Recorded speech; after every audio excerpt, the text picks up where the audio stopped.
Welcome to the Ashland branch of the Pamunkey Regional Library for today's program on birds in the frame. Glad you're here. Our speaker today is Don Alexander, who is a biologist by training, who specialized in environmental biology. And he says now that he's retired, he's following some of the things that interested him the most, and he's particularly intrigued with bird behavior and habitat. And he started picking up doing some photography as an amateur and is doing great pictures. I've seen them posted often on Facebook, and we hope to share this with you. And take it away, Don. Thank you, Carol. I've been doing photography since I was in high school, and that was more than 50 years ago, which is hard for me to believe. The first thing I would tell you, if you're interested in bird photography, is to determine why you're interested in it. What is it you want to do? And it's probably a good question for any aspect of your life, but especially for birding, because bird photography, because it's going to drive what type of equipment you're going to get, what type you need, and you don't want to be buying more than you need because this equipment's expensive. So there's a lot of different reasons to do this. I got into bird photography primarily to identify birds. You probably noticed birds don't just sit there forever while you look at a field guide and try and identify them. So if I could get a decent picture, I could usually go back to the house and take my time and look my pictures over and identify birds. I also do it for enjoyment because I like to document where I've been. I'm a biologist, so I get to see the birds in their environment. And there's two things right there. One is I like to see a fairly good close-up of a bird so I can identify, a lot of the details, the wing bars, what are the markings on the face, the feet, across the bird.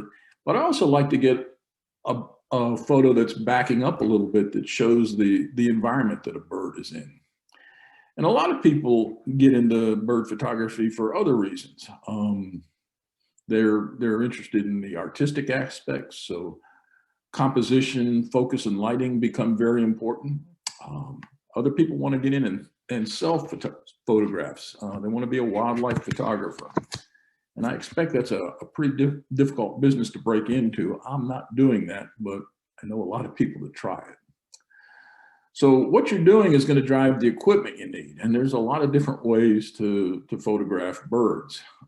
Some people try it with a smartphone. My experience is you can really never get close enough or almost never get close enough to a bird to do it. I use a digital single lens reflex.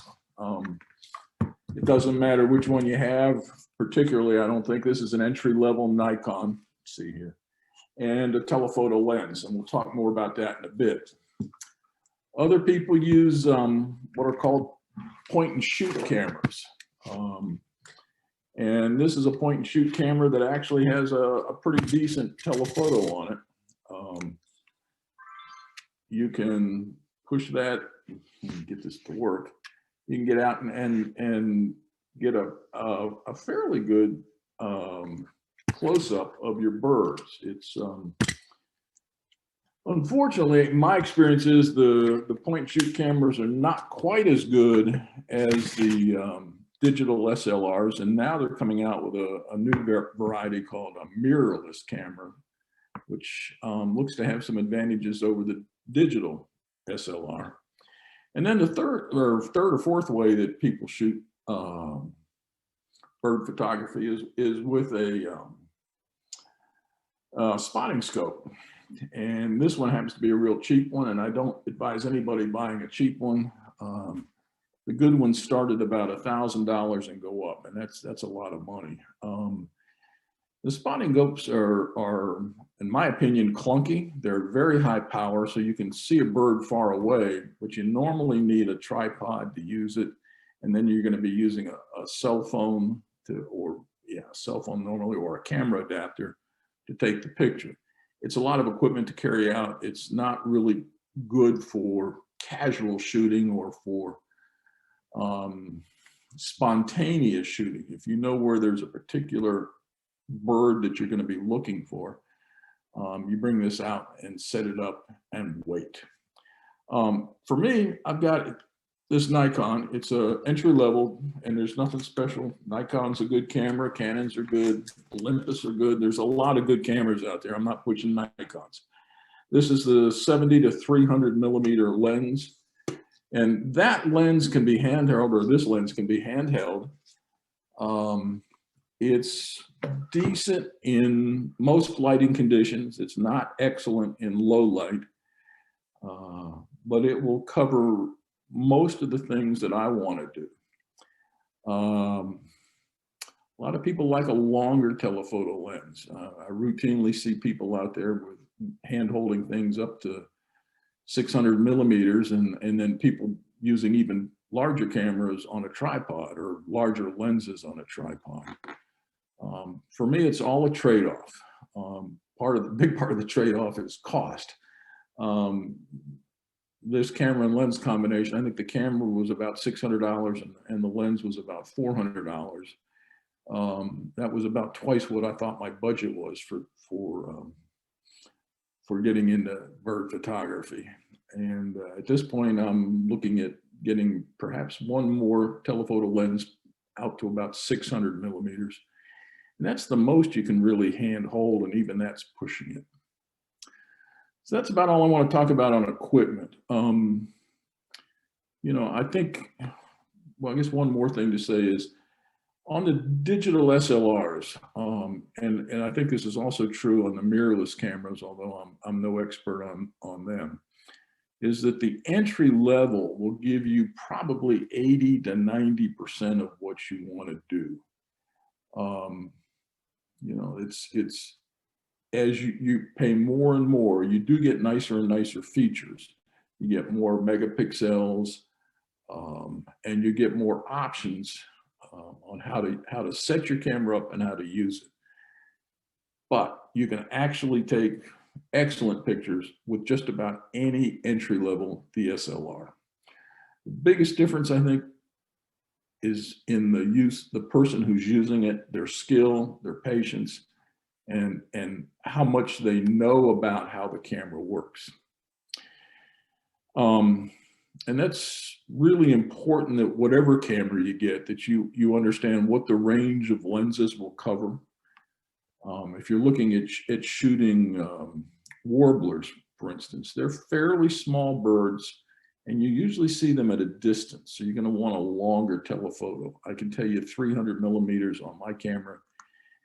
I don't always get close enough to as close to the warblers as I would like.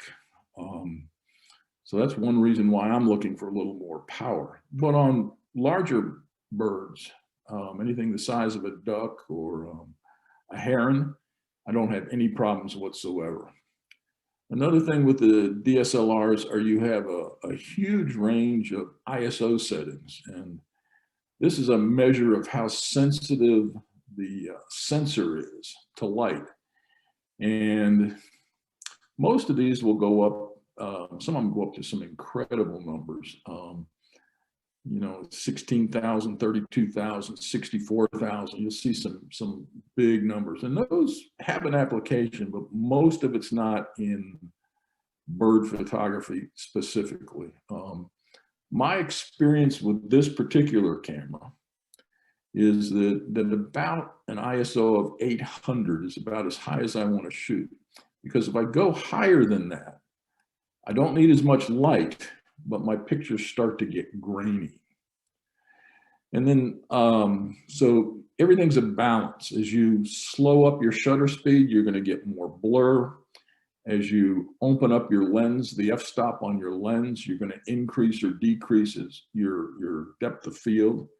So in a bright light situation, you can stop your lens down and have a very deep depth of field. Lots of things are in focus in front of and behind the bird you're shooting.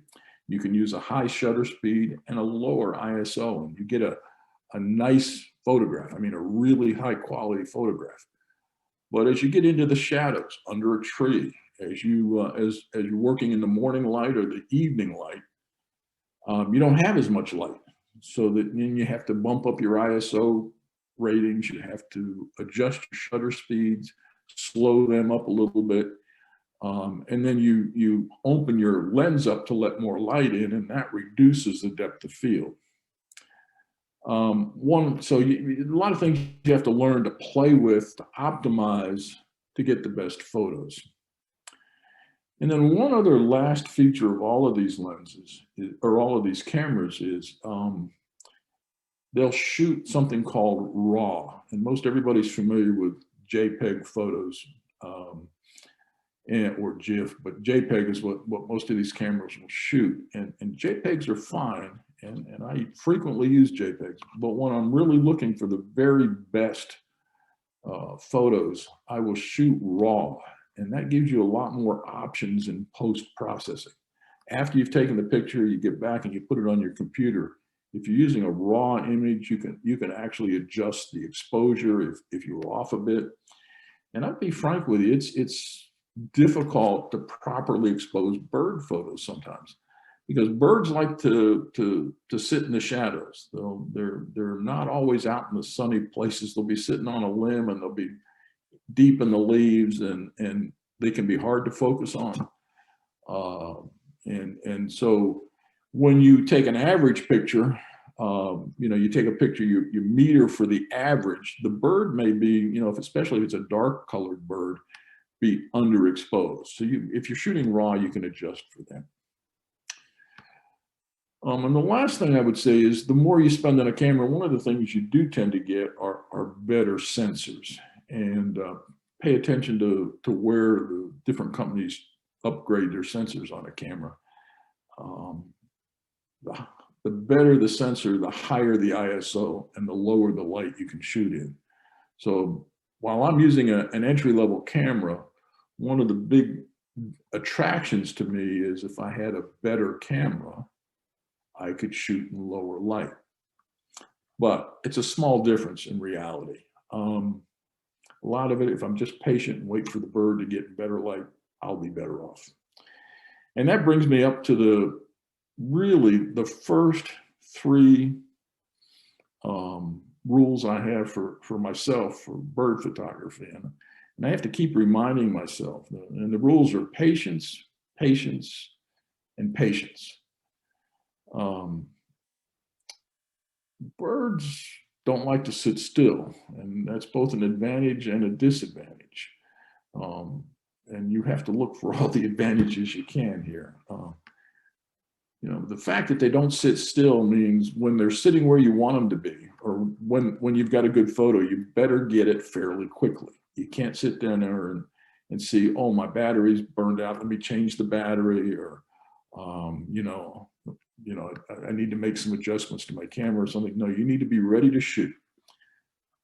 The other thing is, if a bird isn't in a good position, if you wait, frequently they will jump around to another limb on a tree, or move out of if it's a duck or something, move out of the weeds and or turn around and give you a better shot.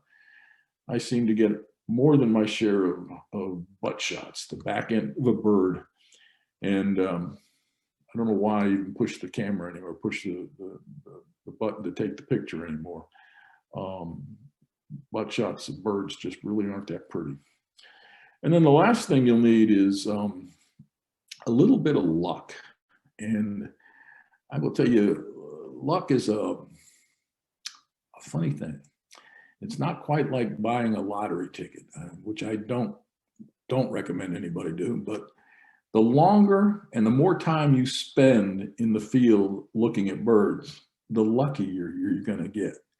And by that, I mean, you're just going to get a picture that you wouldn't get if you hadn't spent a lot of time out there. And I'm going to put a picture up here of a ruby-crowned kinglet. And let's see here, share screen.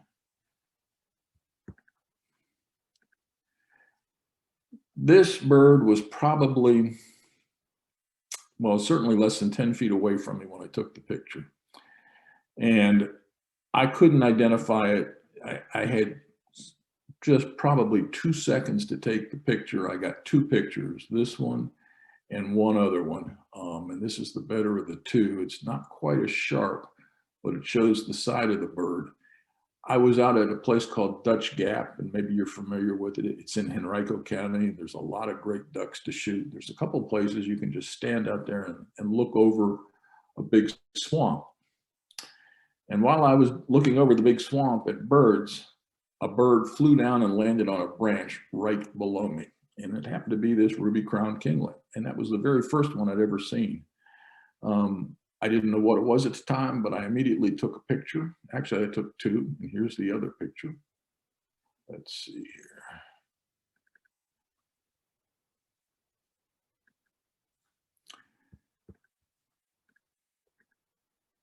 And better focus on the second picture, but unfortunately, we're looking at the bird's butt mostly. But you can clearly see the red that gives the bird its name. It's ruby-crowned kinglet. These are small birds. They're the size of a sparrow or maybe even a bit smaller. And they hop around an awful lot.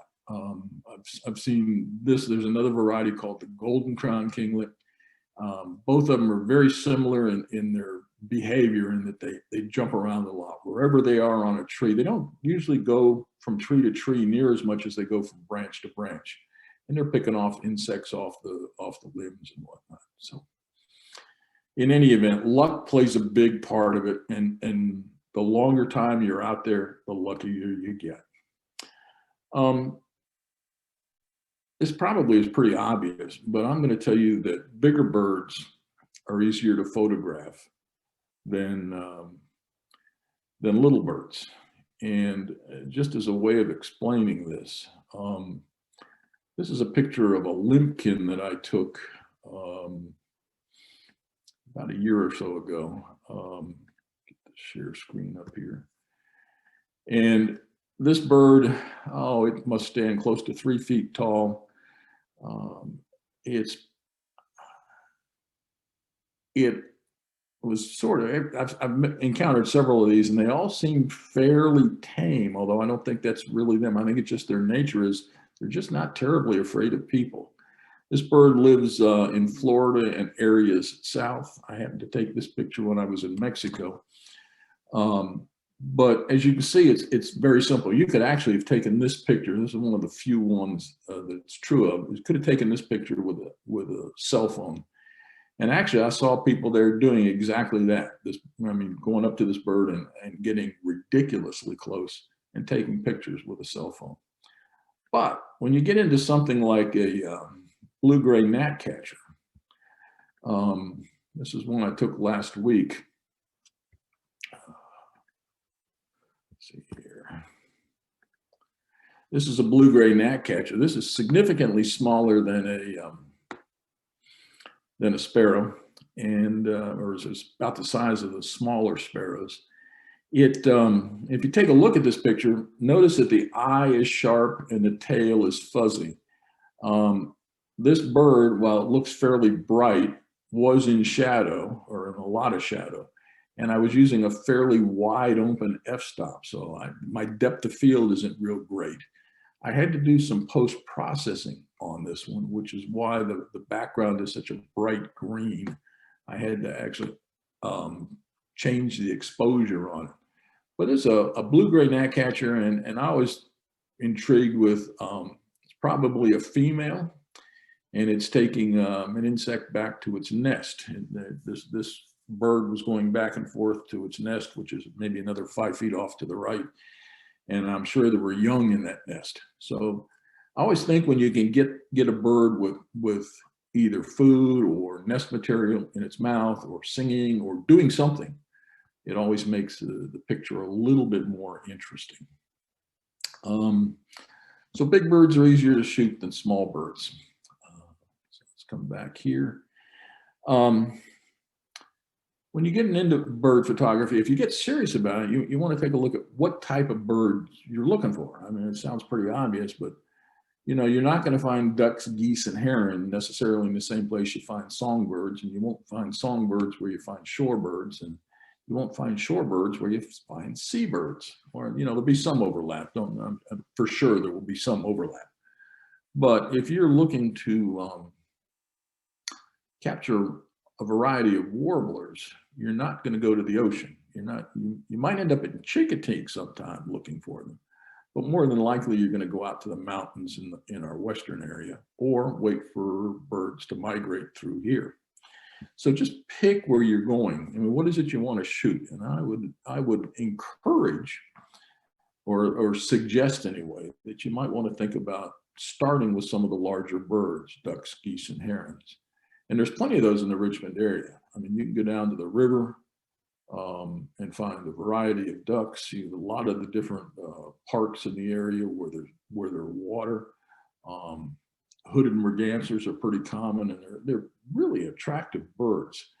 You could throw into this the double-crested cormorant. If you went to Three Lakes Park or go down to the Riverwalk on the James River, you'll find dozens, if not hundreds, of double-crested cormorants. You'll find great blue herons, and certainly the ubiquitous Canada goose.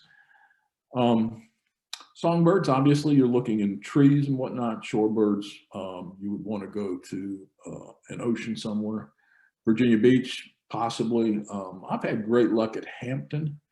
There's a park there in Hampton that where you can walk out to the ocean, and I found some fairly unusual and really nice shorebirds. And then seabirds, you're going to have to get on a boat and go on a trip to get. When you're looking for places to go, I would highly recommend looking on eBird. eBird is a website. You have to join it. It's free. But once you're on it, you can look on that for specific birds, or you can look on it for places that people are birding. You can see if they're public. You can get directions to them. Most of the places on eBird are have public access. Some are private property for sure. Some are limited access, but they'll all say so. And I would also tell you that one of the things I do is I'm a member of some birding groups on Facebook. And one of the things I got to photograph this year, see if I can find it here, is a great horned owl. And I would not have known this bird was at Bryan Park, and that's the great horned owl. And that really isn't a bird. That's not a stuffed animal, although it does look to me a bit like a stuffed animal. And there was there with 3 young, and both adults were there feeding the young. And I heard that this great horned owl, saw some pictures on Facebook that somebody had taken of the great horned owl in Bryan Park. And I routinely bird in Bryan Park. It's one of my little fun places to go. And so I spent probably 2 hours hiking Bryan Park looking all around for this bird. I'd done some research about what great horned owls look for in nest sites, and I looked and looked and looked, and about the time I gave up, a guy came by with a pair of binoculars, and brilliant me, I said, that guy's probably a birder. So I went over and chatted with him, and I said, you wouldn't happen to know where the great horned owl is? Well, it was in the one corner of the park that I hadn't looked, and there were probably 50 people standing around looking at the great horned owl. So in any event, a good way to find out where to go to see an unusual bird. I mean, in the last 3 years, this is the only great horned owl, other than the young ones there that I saw too, that I've seen. They're just not a common bird. When you're going around to different places, and there's a lot of parks around, one of the things I look for on eBird, look on the maps and try to find places that have edges. There's an edge between the woods and a field are just a great place to walk slowly. You'll have birds that forage in the field but live in the woods. You'll also have birds that live in the field. You'll have it's a great place to get a variety of just about anything. And if you're seeking a specific bird, and maybe an example of this is one I'm seeking, and I've been looking for a couple of years now. And they're in this area in the summer. It's a grasshopper sparrow. And they've got a very specific habitat that they like. They like overgrown fields, but only overgrown fields before they start to get small trees in them. So if the field's been there for more than 2 or 3 years and hasn't been mowed, you're going to start to get trees, and that's not good habitat for it's not preferred habitat for the grasshopper sparrow. And sparrows are one of those that they all look very similar, and that's another reason why I like to have take photos.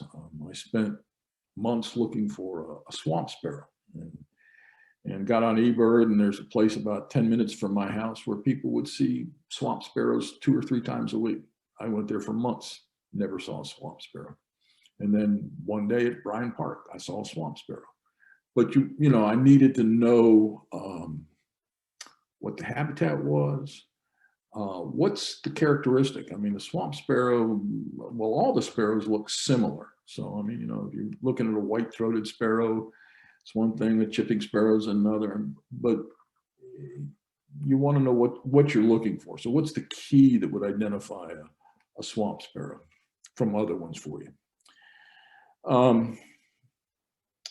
And then anywhere you go that's a radically different, and I say radical, that's maybe too strong a word, but a major change in habitat is going to give you a major change in what birds you find. As you move south to Florida, you're going to see a whole different type, instead of blue jays, you're going to find different jays there. You're going to find a whole lot of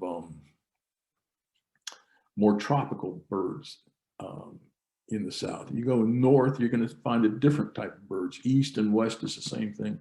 Mountains and hills versus plains, all of these make a difference. I went out to Bedford last week just because I wanted to go up in the mountains and look for a couple of different types of warblers. It's possible I could have found a cerulean warbler here, but when I was in Bedford, I was surrounded by them for probably an hour and a half, although I could hear them, I could never see them.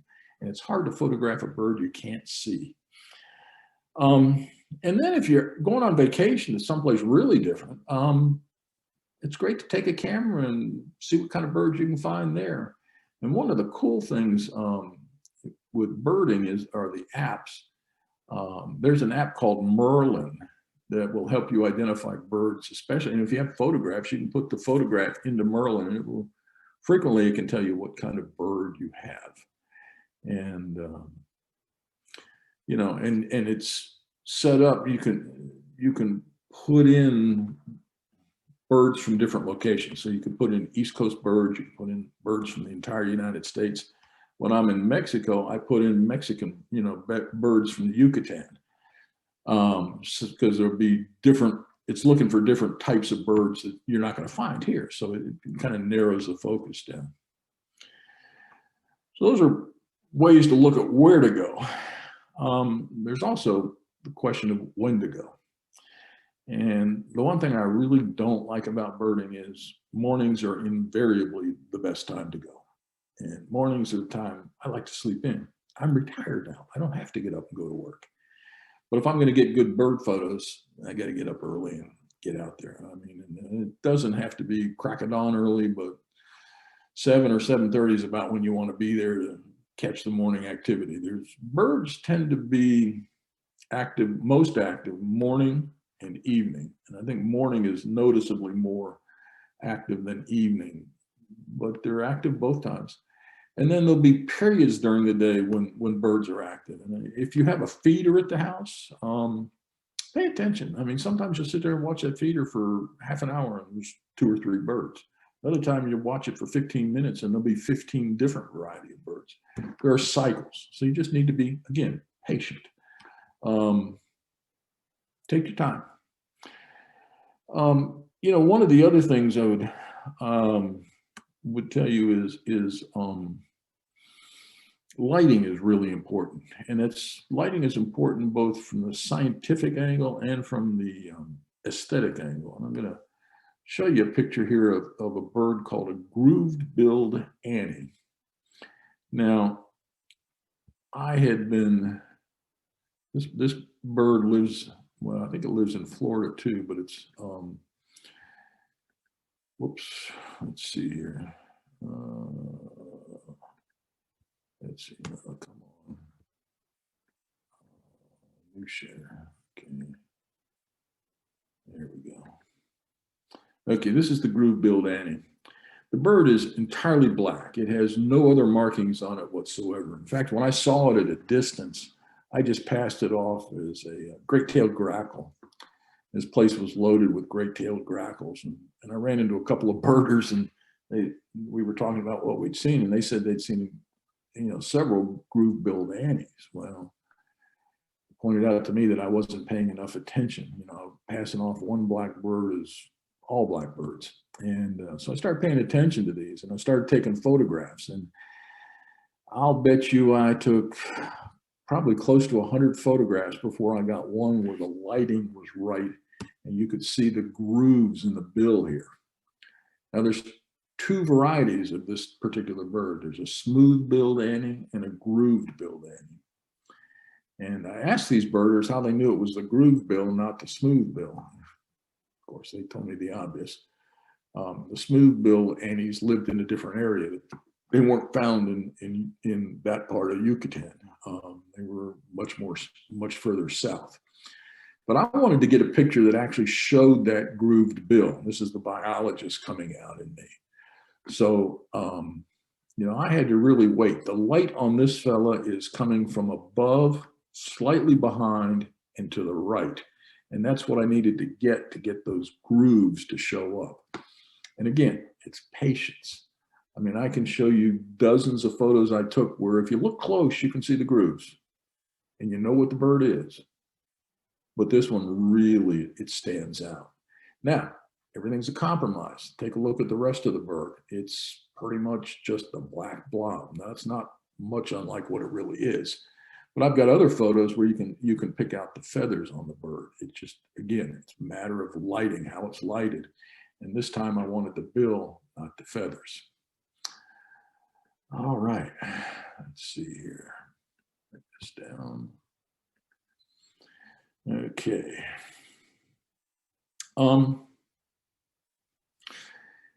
The time you go is important. Again, some birds are like, you'll see them in the evenings or at night. Nighthawks you'll find them late in the evening. You'll usually find them where you'll find insects. So parking lots, sports stadiums that have the lights on, parking lots that are well lit, that are attracting insects. You may find nighthawks there. I'm going to tell you they are almost impossible to photograph because it's simply too dark. But other birds like owls aren't. And let's see here. This is one I got up right. Let's see here, share the screen again. This is a barred owl, and it shows a couple of things. One is it shows the barred owl. It is not what I would consider to be a great photo in terms of showing the structure or the color or anything else about the bird, but what it does show is the habitat really well. And as a biologist, that tickles me. That's something I'm looking for. Where would you find a barred owl? Well, you're going to find him in a thick place where he's going to blend in really well. And I would be willing to bet, well, I don't know if I bet my camera on this or not, but I bet a few bucks on it that most people would have walked by and not seen this owl. I consider myself fairly lucky to have picked it up and seen it. I had been hearing 3 different owls calling that afternoon, that evening, and just happened to catch this one. It is one of the very few barred owls I've actually seen to photograph while I'm out birding. Now, occasionally you stumble on stuff, and I'm more likely to stumble on an owl when I'm out mowing the lawn or walking the dog or doing something else. But this one I found while I was birding, and it was a matter of just really paying attention. And again, a little bit of luck and a lot of patience. Um, the other thing about when to go is time of year. A lot of birds aren't here all year round. Birds like to migrate, or a lot of birds like to migrate. Not all of them do, but some do. And those that migrate, for instance, we have white-throated sparrows here in the wintertime. We have juncos here in the wintertime. You're going to find them in the winter. In the summer, you're going to see the chipping sparrows. When the birds are migrating, you'll start to see birds that don't necessarily live in this area. They may live north or south of here, but they're passing through. The May is a great time for the warbler migration. I had a chestnut-sided warbler pass through my yard, which was, I probably had a lot more than just that one chestnut-sided warbler. But I did spot that one evening high up in a tree, too high to get any decent pictures. But it was exciting to see it nonetheless. So time of the year is important. And if you're into hawks and that sort of thing, that's a really important time to look, is in the fall. There's a migration trail that goes over the eastern shore of Virginia that people stand on. Well, they actually have places where they stand and count these birds, and they may see over 1,000 hawks in one day. When you're taking pictures, there's a lot of, one of the things that I like is to look for interesting behavior. And I got a series of pictures here I'd like to share with you. This is one I'm going to show you. First one is a great crested flycatcher. And this is a female, and she's taking nesting material and taking it into this nest box.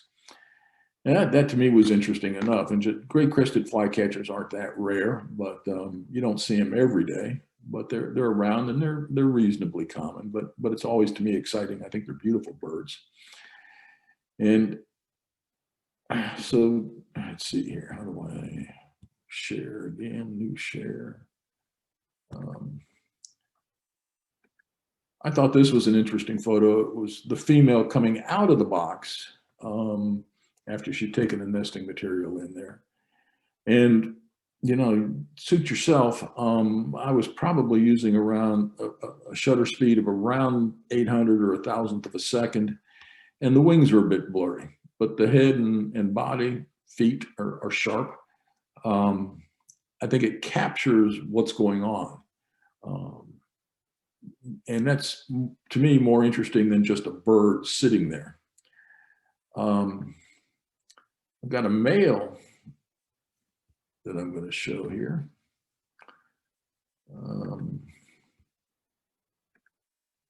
This is a male great crested flycatcher, and you get some idea why they're called great crested flycatchers. He's got that big crest up there, and he's puffed up, and he's showing himself off to this female because it's springtime and it's time to start mating. And so I was just talking about luck. I was fortunate to catch a really unusual picture. This is a pair of great crested flycatchers in the act of copulation. That's the male and the female on the bottom there. And this is how we get baby flycatchers. That act takes maybe 2 seconds. And I've seen it with ospreys and photographed it. I've seen it with the great crested flycatchers. You just have to spend time. And the more time you spend, like I said, the luckier you get.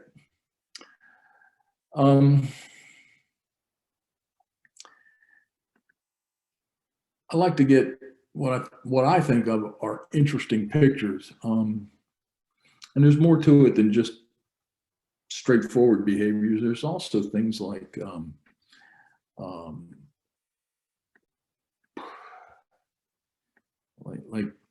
how birds camouflage themselves. And you saw that with the barred owl. But I've got one here of a mangrove cuckoo. Um, let's see here, share. This was a shot again. This one happened to be in Mexico. The day was, I don't know, 106 degrees. I mean, it was blistering hot, full sun. I saw almost no birds that day. And I was walking along a road next to a mangrove swamp, and I heard a bird in there. And I bet you I spent 15 minutes trying to get a photo of the bird. I may have taken 4 or 5 photos, only 2 of which were any good. But when I showed this to the eBird reviewer, he was really excited that I'd seen a mangrove cuckoo, because they're apparently pretty hard to find, to spot. In this area, and also in Yucatan, there's another one called a yellow-billed cuckoo, which is similar, but it has a yellow bill and the tail has some pretty dramatic spots on it. Those are fairly common. Unfortunately, I've never seen one, and I've spent days looking. So, you know, it's a matter, again, of luck and being in the right place at the right time. And the more time you spend out there, the luckier you're going to be. Another one that I've got a couple of pictures of here. I can find them. Is a great blue heron. This is a pretty standard picture that I'm going to put up of what a great blue heron looks like, and there's nothing really terribly unusual about this picture. It's just a pretty ordinary picture. It shows that's a mangrove swamp behind it. It's standing in a bay. It's attached to the ocean, but they call it a ria in Mexico, but that's what it is. It was hunting. And then I saw this picture, or I took this picture. And this is an interesting behavior. It's a behavior I've only seen this one time. That bird, I have never seen a great blue heron with its neck straight up. They always have a bend to it. And it took me a second to figure out why. And here's the reason why. I'll show you a different picture I took a little bit backed off. You get to see the mangrove swamp. You get to see the great blue heron with a fairly straight neck. But down here in the foreground, kind of the center foreground to the right, is about a 15-foot crocodile. That bird was looking out for its life. He literally had his neck stuck out to save his life, to watch what that crocodile was doing. He didn't trust him.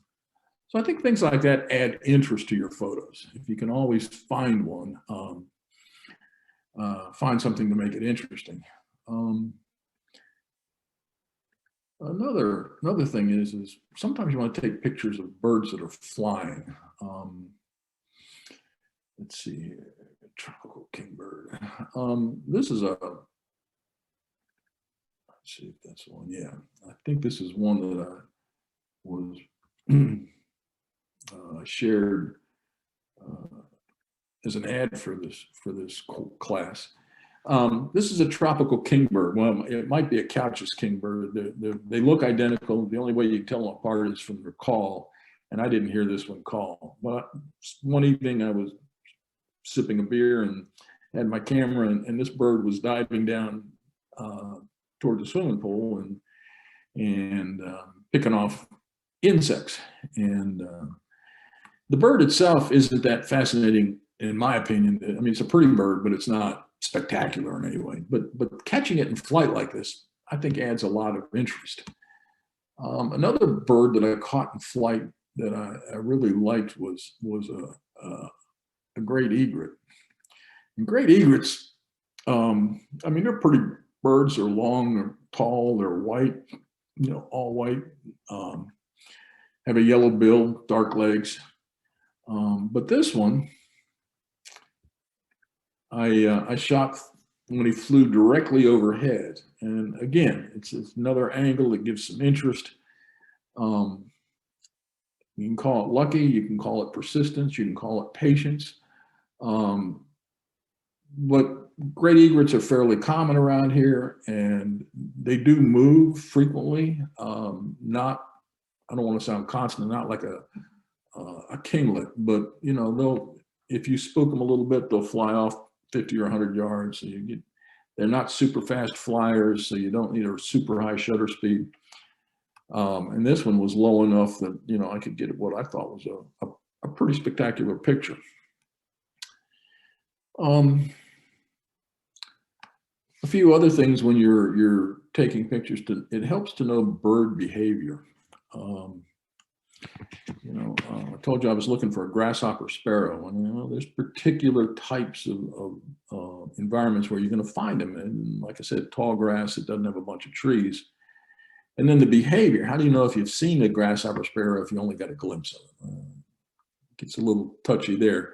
But grasshopper sparrows have one, I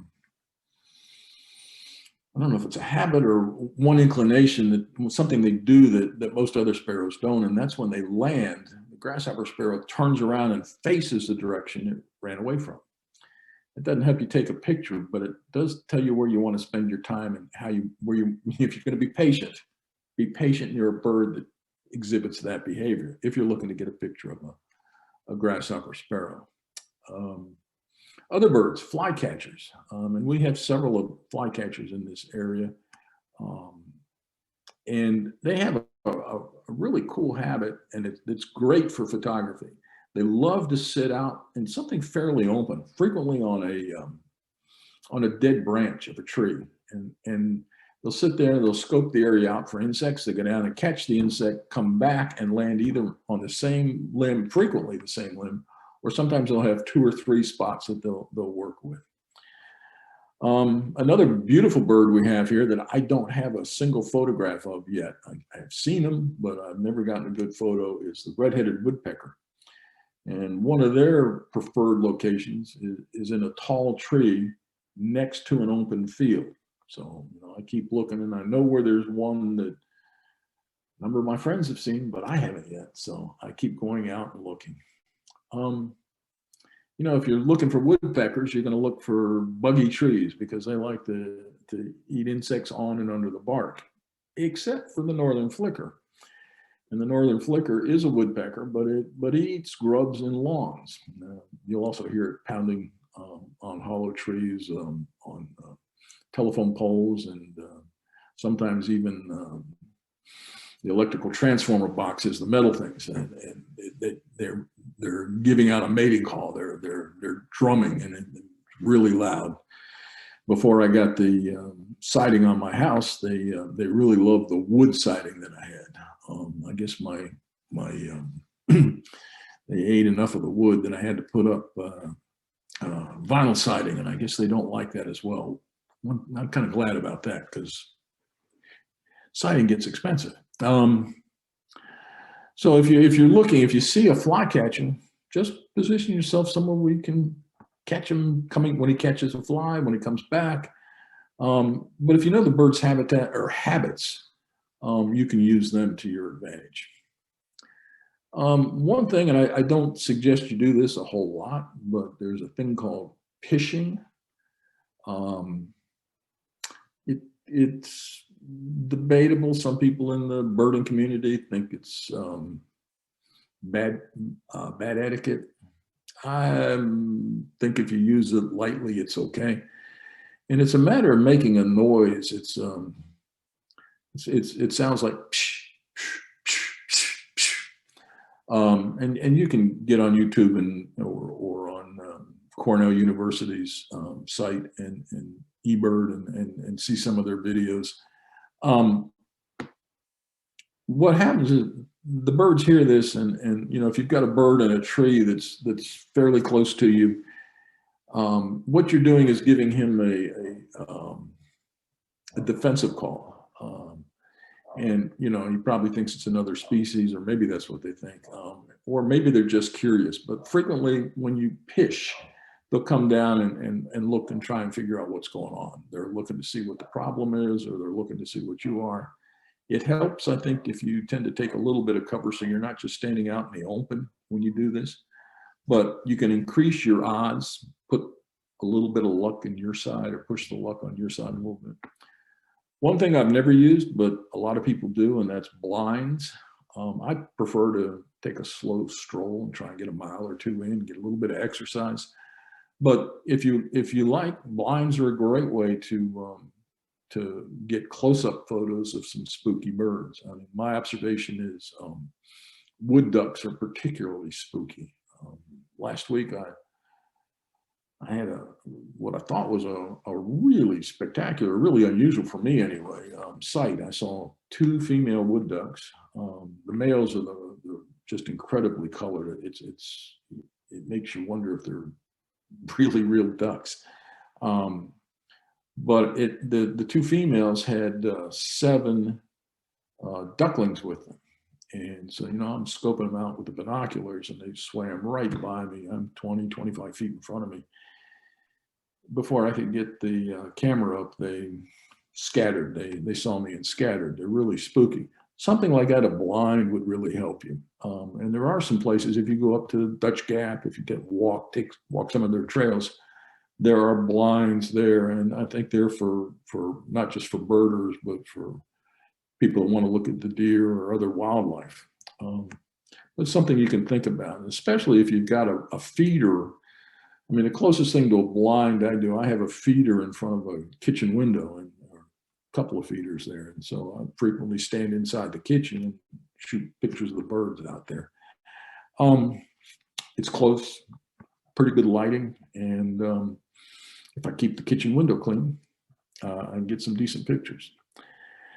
A couple of things, if you get a camera, get a DSLR or a mirrorless camera. Generally, I use about 1,000th of a second as my starting exposure. I set the ISO to 800. I will occasionally go up to 1,600, but I'm going to tell you, Nat Geo wouldn't be buying those pictures. They come out a little bit grainy. Now, for my purposes, for identifying a bird, they're fine.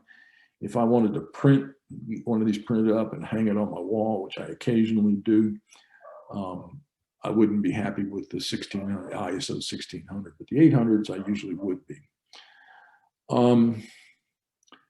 One thing on DSLRs, and I'm sure it's true on the mirrorless cameras, even though I've never seen one or never worked with one, I've seen some, is that you can, this is hard to explain, you can open the lens up or have it overexposed. When you have it overexposed or underexposed. But with birding, a lot of times a bird will be sitting on a branch and backlit. The sky above will be where the light's coming from. And the bird, the light will be coming from behind the bird. And if you take that picture with a standard, just let the camera expose things, the bird will come out grossly underexposed. And by the grossly, I mean at least 2 f-stops underexposed, 1/4 of the light that it should have. That's hard to recover, even if you're shooting raw.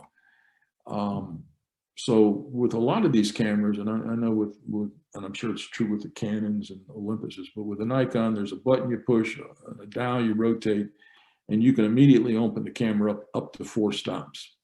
And I generally find 2 or 3 stops will do what I want. Usually I'm not getting a great picture. Occasionally I do, but usually it's what I'm doing is getting enough detail that I can identify the bird. Another point on focus, most of these cameras, even the entry-level cameras, have a variety of focus options, and they make sense depending, each one makes sense depending on what you're shooting. For birds, what I have found that is, and I use it exclusively, is center point focusing. I have one point, it's in the center of the camera, and that's what I use to focus on. And to the extent that I can, I put it on the eye of the bird. If it's a small bird at some distance, obviously I'm just going to put it on the body of the bird. And focus is really critical. It's one of the things that I scratch my head about and wonder if a better camera wouldn't give me some more options. because a lot of times that center dot you can't hold it absolutely still on the bird. You may end up focusing on a leaf 6 feet in front and the bird's out of focus. So I've had the best luck though, using the center dot for the focus, even though it's not perfect. If you're using some average focusing thing, you're almost guaranteed to be wrong. It'll be almost right consistently, but it won't be right. And that's about all I have really for the taking the pictures of the birds. Just a little bit on post-processing. Get a program. Photoshop is extremely expensive, but there are a lot of other programs out there that you can get that range from about $100 up to $200 or $300, depending on what you want.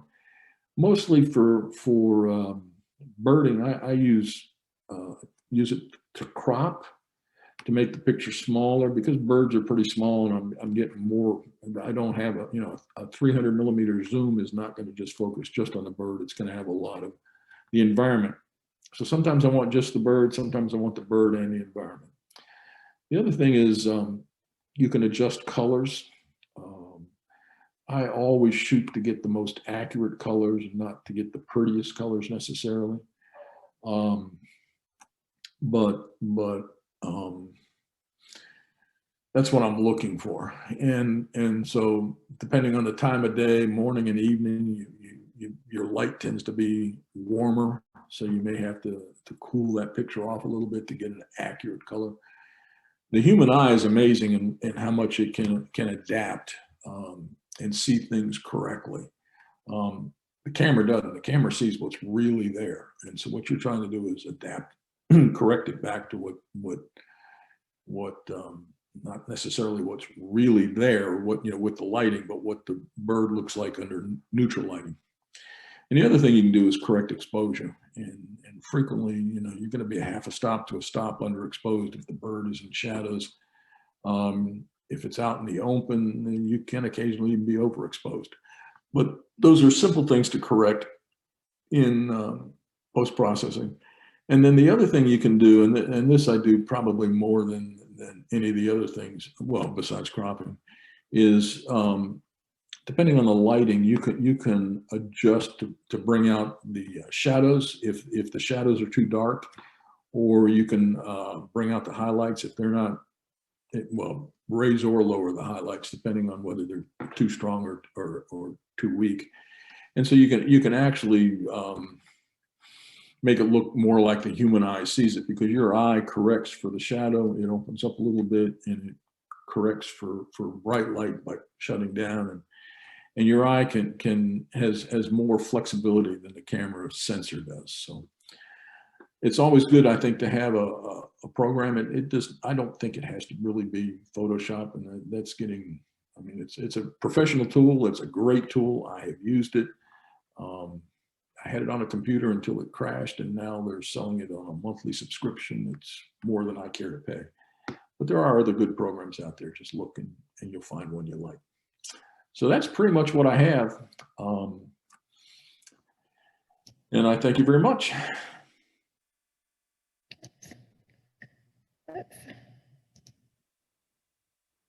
Thank you, Don. That was a lot of information to put in there, and I loved your pictures. They're beautiful, and I loved how you expressed that sometimes you sacrifice parts of the picture for the other parts that you wanted to get in there, and I think that's a fine point most of us don't think about.